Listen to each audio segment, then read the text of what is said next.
बिस्मिल्लाहिर्रहमानिर्रहीम। आज गवर्नमेंट ने 10% कॉर्पोरेट टैक्स का ऐलान किया है सारी बिग इंडस्ट्री पे, एक दो सेक्टर जिनमें एनर्जी सेक्टर भी है इनको छोड़ के। इस 10% सुपर टैक्स जिसे कहा जाता है, इसका मतलब ये है कि पहले जो कॉरपोरेशंस 30% से ऊपर का टैक्स पे कर रही थी वो अब 43% से भी तकरीबन ऊपर चला गया इफ़ेक्टिवली अगर देखें तो। इसकी वजह से मैन्युफैक्चरिंग काफ़ी डिस्टर्ब हो जाएगी, काफ़ी डिस्करेज हो जाएगी।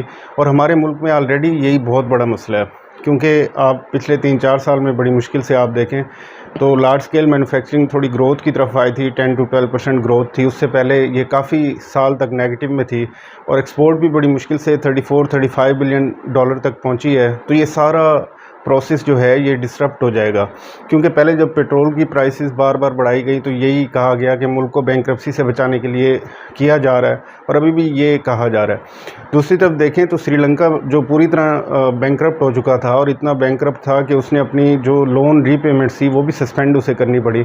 उसने भी एक टैक्स लगाया, जब अब रिवाइवल या रिकवरी की तरफ वो जा रहे हैं, इसी तरह का फ्लैट उन्होंने टैक्स लगाया, लेकिन वो सिर्फ 2.5% था। ये 10% बहुत ज़्यादा है और इसके बड़े नुकसान हैं।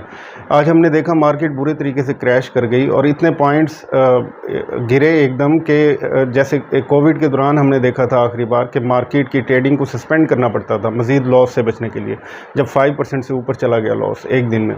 तो वही आज हमने फिर देखा। इसको आप लोग सिर्फ ऐसे ना देखें कि ये मार्केट पे बुरा असर हुआ है, बल्कि आप ज़रा बिगर या लार्जर पिक्चर देखें तो उसमें ऐसे है कि पूरा का पूरा मैन्युफैक्चरिंग सेक्टर बैठ जाएगा इससे, खुदा ना खासा। और जब मैन्युफैक्चरिंग कम होगी, जीडीपी कम हो जाएगी, एक्सपोर्ट्स कम हो जाएंगी, इंपोर्ट्स ऑलरेडी हमारी माशाल्लाह बहुत ज़्यादा हैं, तो करंट अकाउंट डेफिसिट बढ़ेगा। इस तरह के बहुत से मसाइल फिर पैदा होंगे।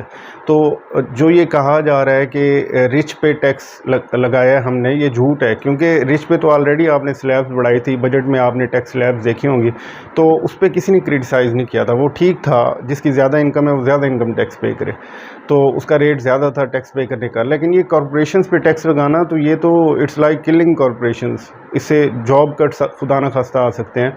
इसके अलावा जीडीपी हमारी बैठ सकती है, और इससे बूम किसको मिलेगा? रियल एस्टेट सेक्टर को। उस पर आपने थोड़ा बहुत बजट में टैक्स लगाया, लेकिन उससे कंपेयर करें अगर इस सुपर टैक्स को, तो वो तो कुछ भी नहीं है।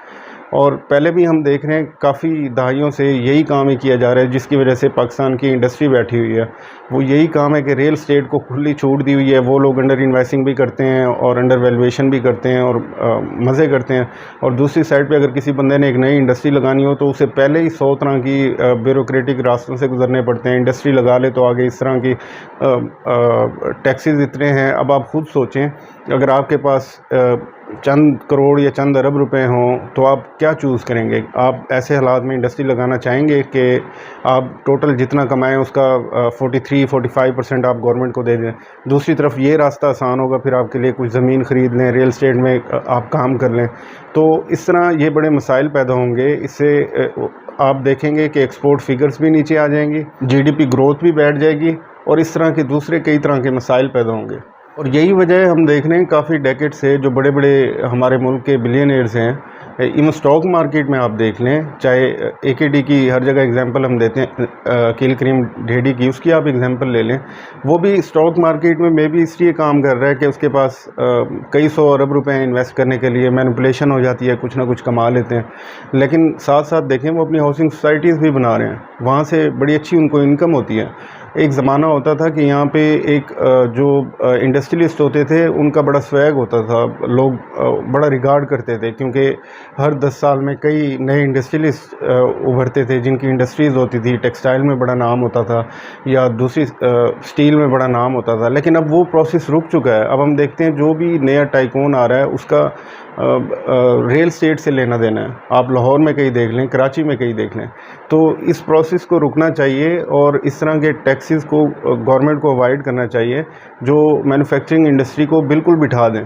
फर्टिलाइज़र की एग्जांपल देख लें। फर्टिलाइज़र का हाल ये है कि कई सालों से आपको इंपोर्ट करनी पड़ रही है, उसके बाद आपने जो 10% टैक्स उनको ठोक दिया। तो आप ख़ुद बताएं वो क्या प्रोडक्शन अपनी बढ़ाएंगे या कम करेंगे। उसके बाद टेक्सटाइल की तरफ आ जाएं, टेक्सटाइल का तो बेड़ा गर्क हो जाएगा। आप देखें टेक्सटाइल ही हमें तकरीबन 15 से 20 अरब डॉलर सालाना कमा के दे रहा है।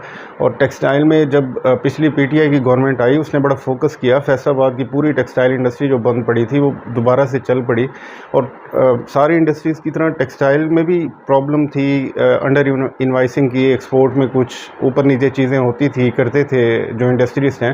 लेकिन उन सब चीज़ों को भी कुछ को मैनेज किया गया, कुछ को जस्ट ऐसे रहने दिया गया कि चलो हमें कुछ एक्सपोर्ट से कुछ ज़रिए मुबादला मिल रहा है।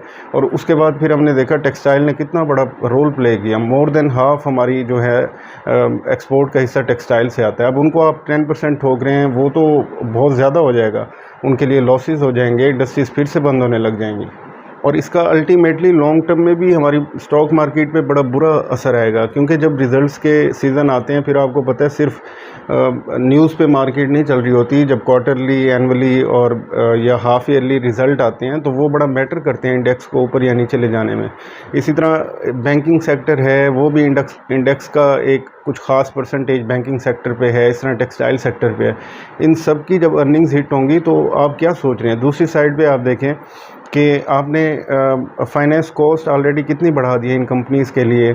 मॉनेटरी पॉलिसी के थ्रू आपने इंटरेस्ट रेट ऑलमोस्ट डबल किया हुआ है, तो वहाँ से उनको ऑलरेडी हिट मिल रही है। फिर जो उनकी कुछ इनकम्स बढ़ी हैं पिछले 2-3 साल में, तो ये तो पॉजिटिव चीज़ थी, आपने उसी पे ही नज़र रख लिया कि ये कमा रहे हैं, हम इनसे निकालें। वो कमा के और इंडस्ट्री लगाएंगे अगर आप एक मैन्युफैक्चरर को इनकरेज करेंगे। पहले भी हमने देखा था 2008 के बाद जब एनर्जी क्राइसिस वेयर हुआ था, कितनी इंडस्ट्री बांग्लादेश, इंडिया इधर उधर शिफ्ट हो गई थी। अब ये फिर से वही प्रोसेस रिवाइव हो जाएगा।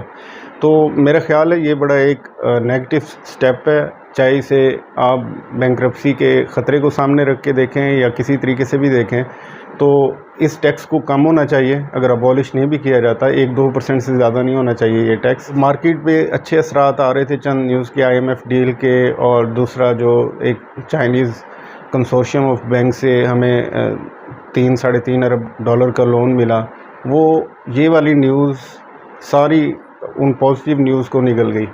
तो इसके लेकिन मार्केट से हट के भी देखें तो मैन्युफैक्चरिंग सेक्टर पे, जैसे मैंने आपको बताया, GDP भी कम हो जाएगा, हर चीज़ कम हो जाएगी। तो इस पे गवर्नमेंट को सोचना चाहिए। मैन्युफैक्चरिंग जो सेक्टर से लोग हैं, जो स्टेक होल्डर्स हैं, उनको भी लाजमी बात है, वो भी सोच रहे होंगे, उनको भी आगे आना चाहिए, प्रोटेस्ट करनी चाहिए इस बात पे। और ये टैक्स 1-2% से ज़्यादा नहीं होना चाहिए, वरना ये बिल्कुल सस्टेनेबल नहीं होगा और इसके बड़े लॉन्ग टर्म असरात आएंगे। Thank you very much.